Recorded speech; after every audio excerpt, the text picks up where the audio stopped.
할렐루야! 오늘도 예배로 나오신 여러분들을 주님의 이름으로 환영하고 축복합니다. 여러분들 안에 지금 누가 계십니까?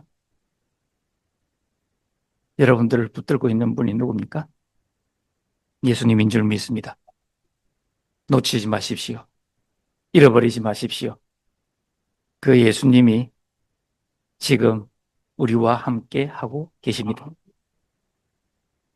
참된 스승은 누구일까요? 여러분들은 훌륭한 스승을 어떤 사람이라고 생각을 합니까? 좋은 스승? 훌륭한 스승? 참된 스승은 끊어진 것들, 단절되어진 것들, 잃어버렸던 것을 찾아주고 연결시켜주고 이어주는 자가 참된 스승입니다. 참된 스승은 잘못된 진리, 거짓된 것을 바로잡아주고 바른 진리 안으로 연결시켜주고 가르쳐주고 이어주는 자가 참된 스승입니다. 이 참된 스승은 있지 않습니까? 과거와 현재와 미래가 인간의 이 모든 시간이 별개로 동떨어져 있다라고 말하지 않습니다. 참된 스승은 과거와 오늘 우리가 살아내는 이 삶의 현장, 현실과 닥쳐올 미래에 대해서 모든 것이 연결되어져 있다, 이어져 있다라고 가르쳐주는 사람이 참된 스승인 것입니다. 훌륭한 스승이라 할 것입니다. 과거를 통해서 오늘 나의 정체성을 확립하고 이 만들어진 정체성이 미래를 살아가게 하는 원동력, 힘이 되게 하는 것이 참된 스승의 가르침인 것입니다. 오늘 본문은 이런 참된 스승 한 분을 우리들에게 소개를 시켜주십니다. 이 참된 스승은 있잖아요. 과거에 우리의 근원이, 그 근원이 무엇인지를 가르쳐 주시고 그 근원을 통해서 오늘 현재 이 실제적인 삶을 살아가는 우리들의 모습을, 정체성을 확립시켜 주시고요. 또 이 정체성을 가지고 미래에 대한 그 결과를, 미래에 대한 확고한 답을 우리들에게 제시해 주시는 분을 소개를 합니다. 그분이 예수님이라고 지금 바울 사도가 소개를 하고 있습니다. 이렇게 예수님을 소개할 때에 이제 본문 가운데 이 예수님의 가르침을 어떻게, 누가, 어떤 자들이 들어야 되는가, 그 대상을 오늘 20절 본문이 이야기를 딱 하십니다. 본문 처음 시작 단어가 이렇게 이야기를 합니다. 20절에 너희는 이라고 이야기를 합니다. 여기에서 너희는 이라고 부르는 이 대상이 누구인가를 이제 오늘 우리가 알아야 하는데요. 가만히 보십시오. 사도들과 선지자들의 터 위에 세우심을 입은 자라 라고 이야기를 하고 있습니다. 사도들과 선지자들의 터 위에 세우심을 입은 이 사람들은 누구일까요? 예수님의 12 제자가 포함된, 그러니까 예수님을 직접 본 사람들, 또 예수님을 직접 본 사람들의 말을 들은 사람들, 그리고 또 예수님의 이 말씀이 기록되어져 있는 구약의 모든 이야기들을 아는 사람들, 그러니까 성경의 이야기를 아는 사람들, 이렇게 모든 것들을 통틀어서 예수가 구원자라고 믿는 사람들이 지금 너희다라고 하는 것입니다. 그러니까 이 너희는 성도입니다. 성도인데 이 성도를 오늘 바울은 교회를 가리키고 있습니다.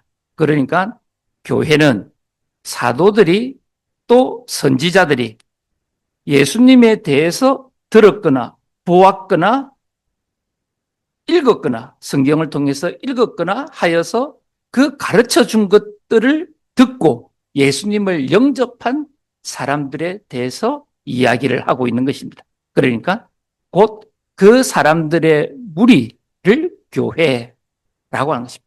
오늘 그러니까 우리 교회에게 지금 주님은 말씀하고 있는 것입니다.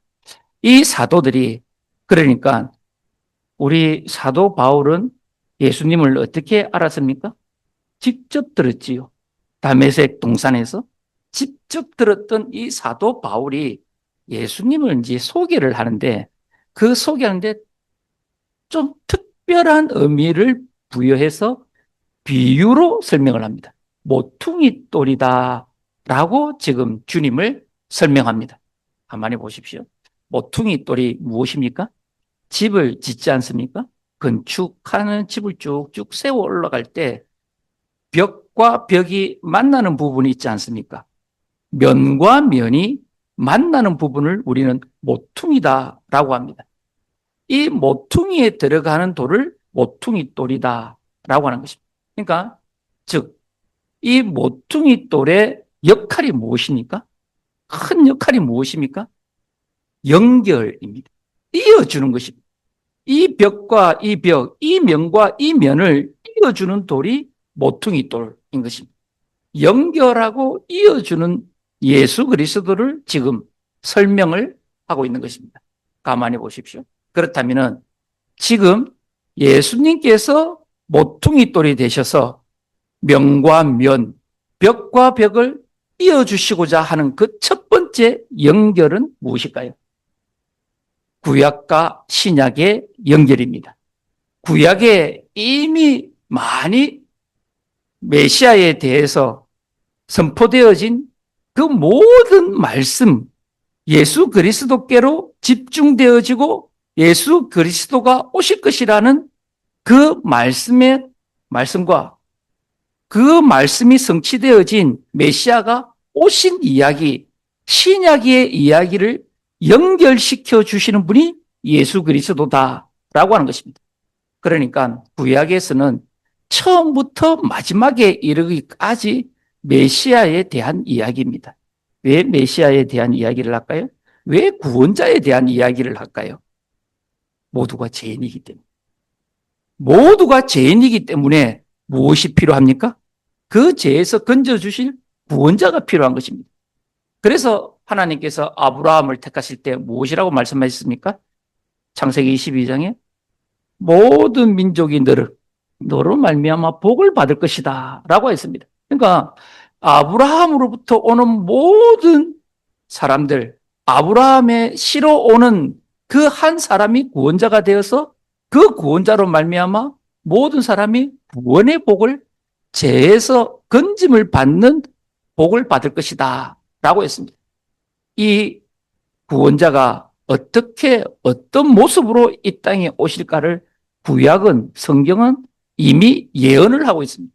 이사야서 7장 14절에 보면은 이미 이사야 선지자가 숱하게 이 말씀을 하고 있습니다. 함께 읽어보실까요? 7장 14절의 말씀입니다. 이사야서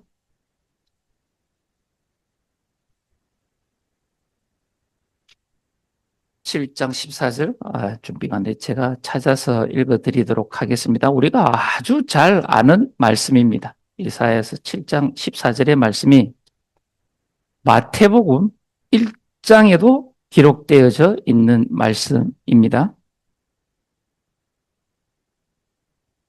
7장 14절에 이렇게 말씀을 하고 있습니다. 그러므로 주께서 친히 징조를 너희에게 주실 것이라. 보라, 처녀가 잉태하여 아들을 낳을 것이요 그의 이름을 임마누엘이라 하리라. 아멘. 그러니까 구약은 계속 메시아가 오실 메시아에 대해서 끊임없이 이야기를 하고 있습니다. 이렇게 처녀의 몸으로 잉태할 것이다, 오실 것이다 예언이 딱 되어져 있습니다. 그 다음에 이 메시아가 어떤 삶을 살 것인가를 이사야서 또 53장 6절이 정확하게 또 우리들에게 가르쳐주고 있습니다. 한번 읽어보실까요? 53장 6절입니다. 우리는 다 양 같아서 그릇 행하여 각기 제 길로 갔거늘 여호와께서는 우리 모두의 죄악을 그에게 담당시키셨도다. 아멘. 무엇입니까? 우리의 모든 죄를 짊어지고 가는 자가 메시아다. 라고 지금 말씀을 해주고 있는 것입니다. 우리의 구원자는 우리의 모든 죄를 대신해서 지고 가는 그가 메시아다라고 어디에 이미 기록되어져 있다고요? 구약에. 그러니까 구약은 끊임없이 오실 메시아, 장차 오게 될 메시아에 대한 약속의 말씀이 구약입니다. 그렇다면 이 약속의 말씀이 성취된 그 메시아가 이 땅 가운데 실제적으로 온 사건이 신약입니다. 신약의 이야기들입니다. 그 주인공이 누굽니까? 예수 그리스도입니다. 예수 그리스도가 구약에 예언하신 그대로 이 땅 가운데 오신 이야기입니다. 그러니까 구약은 신약으로 완성이 됩니다. 이 완성은 중간에 예수 그리스도라는 이 메시아가 없으면 결코 연결이 되지 않습니다. 이어지지가 않는 것입니다. 구약의 약속이 완성되지가 않는 것입니다. 구약의 약속이 예수님이 딱 오심으로 말미암아 신약이라는 그 약속이 완성되어진 것입니다. 성취되어진 것입니다. 이렇게 예수님은 구약과 신약을 이어주는 모퉁이 돌이라고 하는 것입니다. 그러면은 구약을 대표하는 그 핵심은 무엇입니까? 구원의 핵심은 율법이라고 하는 것입니다. 율법은 어떤 기능을 갖고 있습니까? 끊임없이 법 조문을 통해서 네가 죄인이야. 네가 죄 지었잖아. 정죄를 합니다. 비난을 합니다. 비판을 합니다. 이게 율법입니다. 율법은 무슨 하나님의 기능입니까? 하나님의 절대적 공의의 기준이 율법입니다. 그러니까 하나님은 공의의 하나님이지 않습니까? 이 율법을 통해서 죄를 딱딱 묻습니다. 죄 있는 자가 죄 없다 할 수 없습니다. 죄 없는 자도 죄 있다는 누명을 쓰지 않습니다. 하나님은 공의의 하나님입니다. 반드시 죄의 대가 또 죄 없는 자의 누명을 벗겨주시는 분이 하나님인 것입니다.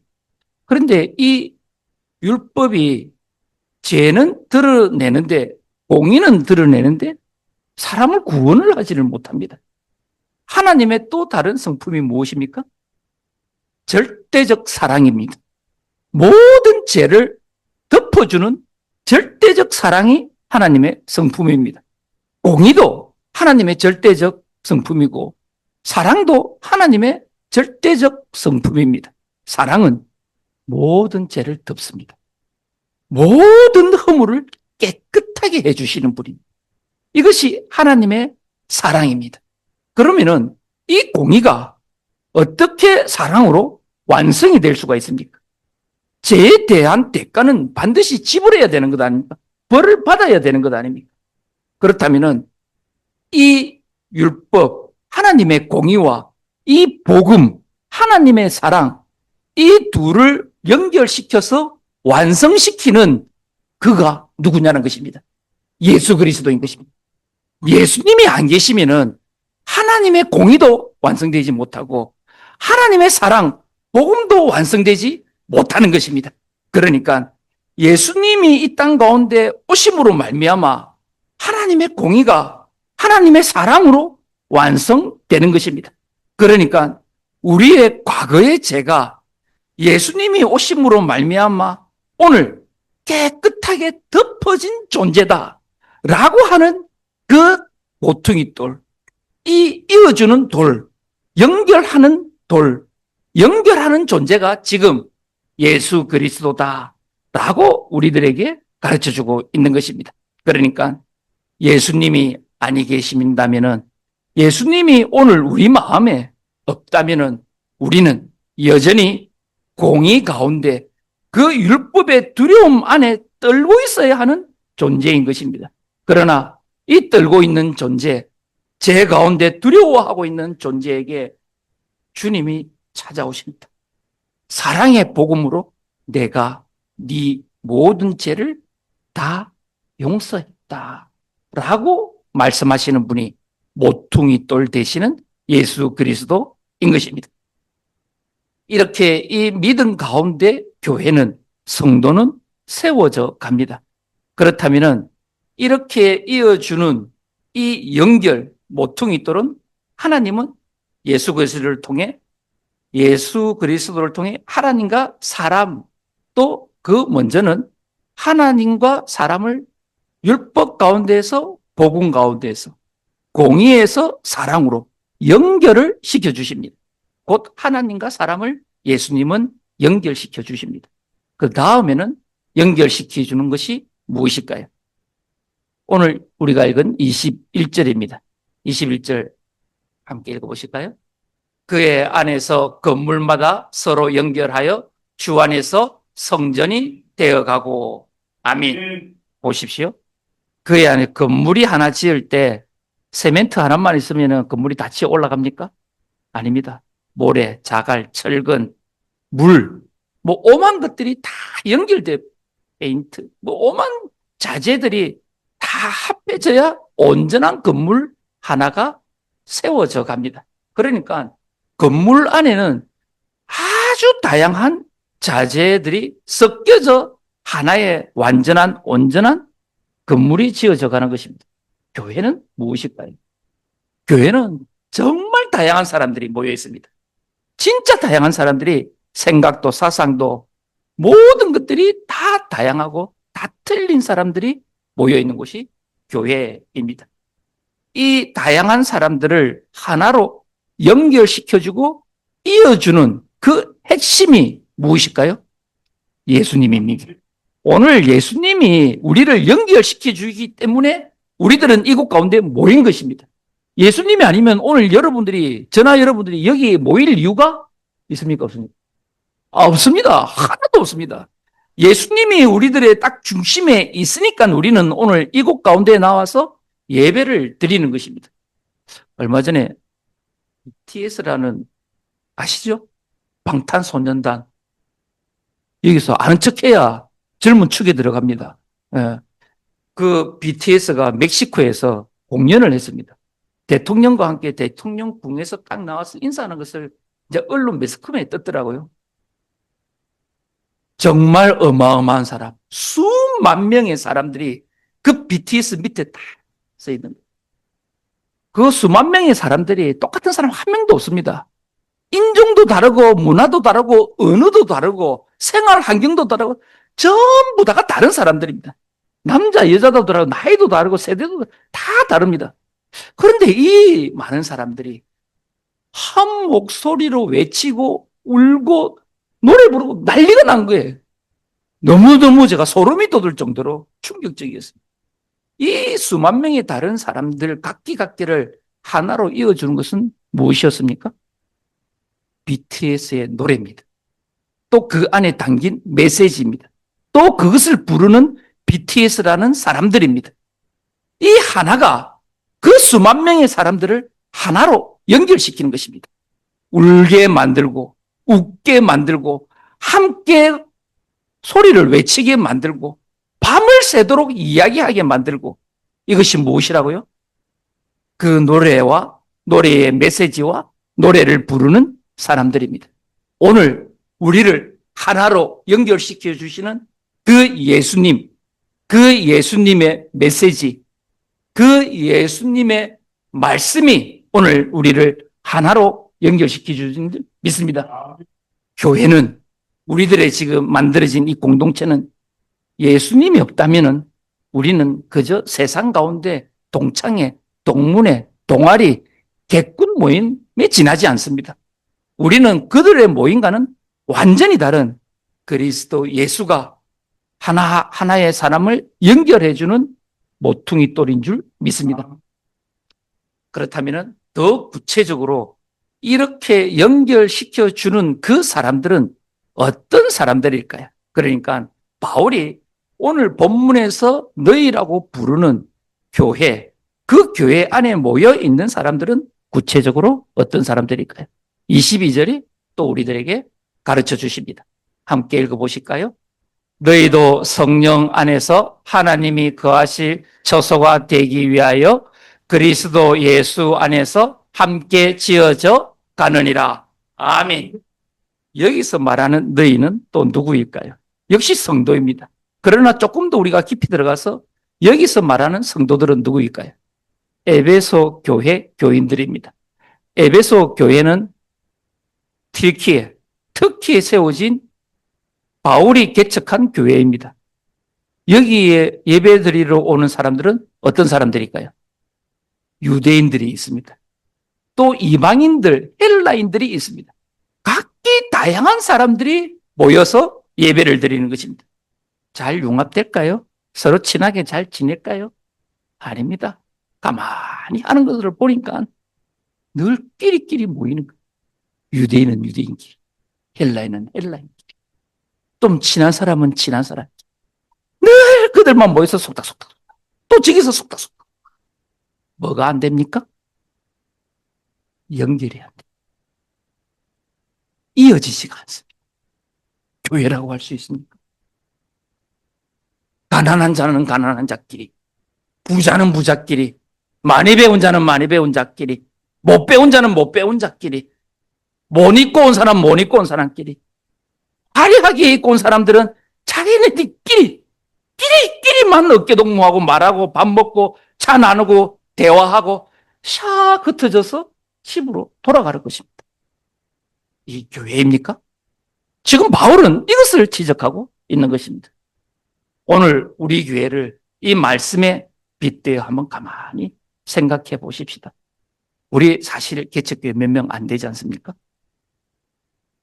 혹시 우리는 늘 보던 사람들하고만 보고 밥 먹고 이야기하고 다른 사람들은 그냥 눈빛 한번 인사 한번 하고 혹시 돌아가고 있는, 다시 집으로 돌아가고 있는 그런 공동체는 아닙니까? 늘 내가 편한 사람, 내가 보고 싶은 사람, 내하고 말이 좀 통하는 사람, 그 사람만 계속 이야기를 하고, 그렇지 않은 사람은 대면 또 아니면 멀리하는 그런 우리들은 아닙니까? 가만히 생각을 해보십시오. 예수님은 누구에게 찾아오셨습니까? 어떤 사람들에게 예수님이 찾아오셨습니까? 병든 자들에게 찾아오셨습니다. 그 병든 자가 어떤 자들입니까? 피 흘리는 가열하는 여자, 그리고 또 문둥병, 얼굴이 일그러지고 모든 것들이 피부가 뭉그러지고 진물이 나는, 그리고 이상한 소리를 무등가에서 막 찌끄리는 귀신 들린 자, 그들에게 예수님이 찾아오셨습니다. 누구와 연결시켜 주셨습니까? 하나님과 연결시켜 주셨습니다. 끝입니까? 아닙니다. 다시 세상 가운데로 보내셔서 사람들과 다시 사회생활을 정상적으로 할 수 있도록 사람들과 연결을 시켜 주셨습니다. 뿐만입니까? 또 예수님은 누구를 찾아오셨습니까? 죄인들을 찾아오셨습니다. 다른 사람을 갈취해서 돈을 빼앗는 세리 마태에게 오셨습니다. 몸을 팔아 돈을 버는 장녀에게 오셨습니다. 자기가 죄인이라고 고백하는 자들에게 예수님이 어떻게 했습니까? 직접 찾아가셨습니다. 가셔서 그들의 친구가 되어주셨습니다. 친구가 되어주셔서 누구와 연결시켜 주셨습니까? 하나님과 연결시켜 주셨습니다. 도저히 하나님께로 갈 수 없는 자들을 예수님은 그들에게 친히 친구가 되어주셔서 그들을 예수님이 하나님과 연결을 시켜주시는 것입니다. 뿐만 아니라 다시 제사함을 받고 그 손가락질 받는 죄인의 누명을 깨끗하게 씻어서 모든 사람들과 어울릴 수 있도록 사람과 사람을 연결시켜 주신 분이 우리 주 예수 그리스도입니다. 그런데 가만히 한번 보십시다. 예수님이 찾아가신 분들, 얼굴이 뭉그러지고 귀신의 소리를 하고 떠들고 있는, 피를 절철 흘리는 그 여자, 병자, 또 돈을 갈취하고 헐뜯고 있는 그 세리들, 또 몸을 팔고 있는 장녀들, 우리들은 어떤 시선으로 봅니까? 떨떠름한 시선, 좀 피하고 싶은 시선, 멀리하고 싶은 시선, 어울리기 싫은 시선. 저 사람은 우리 교회에 좀 안 왔으면 좋겠어. 좀 저렇게 냄새나고 후줄거리한 옷 입고 온 저 사람, 잘 것 없는, 아마 저 사람은 헌금도 안 되는 거. 아마 그럴 거야. 우리 교회 안 나왔으면 좋겠어. 같이 밥 먹기 싫어. 이게 싫어서 우리 교회는 헌금 명단을 주부에 기재하지 않습니다. 편견과 선입견을 결코 가지지 말라고, 사람을 함부로 비판하고 비난하고 정죄하지 말라고 돈으로. 그래서 헌금 명단을 우리 교회는 주보에 기재하지 않습니다. 하나님은 어쩌면은 우리가 좀 멸시하는, 떨떠름하게 여기는, 조금 비아냥거려 보는 그들과 주님은 만나셨습니다. 주님은 그들을 찾아가셨습니다. 주님은 그들을 하나님과 연결시켜 주셨습니다. 친히 모퉁이 돌이 되셨습니다. 가만히 보십시오. 참된 스승은 어떤 자라고 했습니까? 과거의 나와 오늘의 나를 직시해서 미래의 완성, 미래의 희망과 꿈을 완성시켜 주는 것이 참된 스승이다 라고 했습니다. 예수 그리스도의 모퉁이 돌 되심은 우리 과거의 죄를 오늘 이 시점에서 용서해 주십니다. 그리고 그 용서받은 자가 미래에 완성되어질 완전한 구원의 미래를 꿈꾸고 믿고 바라보고 갈 수 있도록 만드시는 분이 모퉁이 돌 되시는 참된 스승 예수 그리스도다라고 하는 것입니다.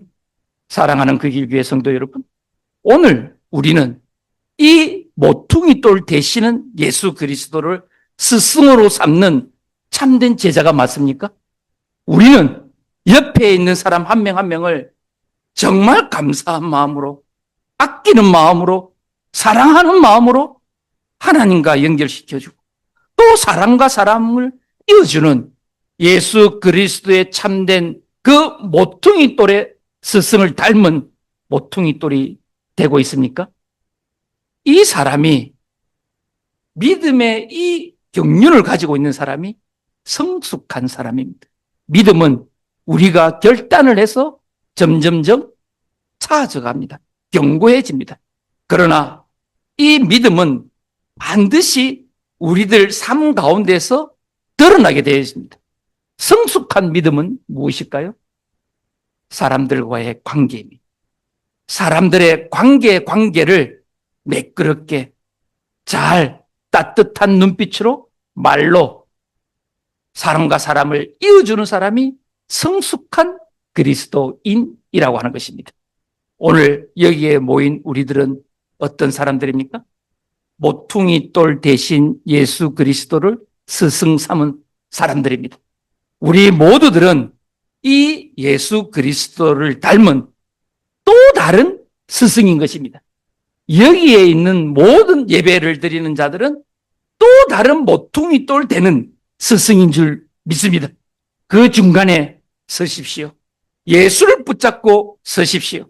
우리가 쉽게 하지 못하고 할 수 없었던 그 사랑과 용서, 중간에 예수님이 계시다면 모든 것들을 이어주시고 연결시켜 주실 줄 믿습니다. 우리 아름다운 그 일교회는 이런 스승을 모시고 이런 제자가 다시 스승이 되어서 세상 가운데 방황하는 영혼에게 하나님을 연결시켜주고 또 우리들 안에서라도 방황하고 힘들어하고 좌절하고 아파하고 괴로워하는 그 한 사람들에게 따뜻한 위로의 말 한마디, 세워주는 말 한마디를 하여서 무엇에 이르러야 합니까? 하나님이 우리 안에 거하는 처소, 온전한 교회가 되어야 할 것입니다. 오늘 우리 교회는 하나님이 각자의 심령 안에 있는 하나님의 집 교회인 것입니다. 이 교회로 완전한 스승, 참된 스승 예수 그리스도와 함께 하여서 아름다운 교회, 아름다운 공동체, 아름다운 집을 지어가는 저와 여러분 되시기를 주님의 이름으로 축복합니다.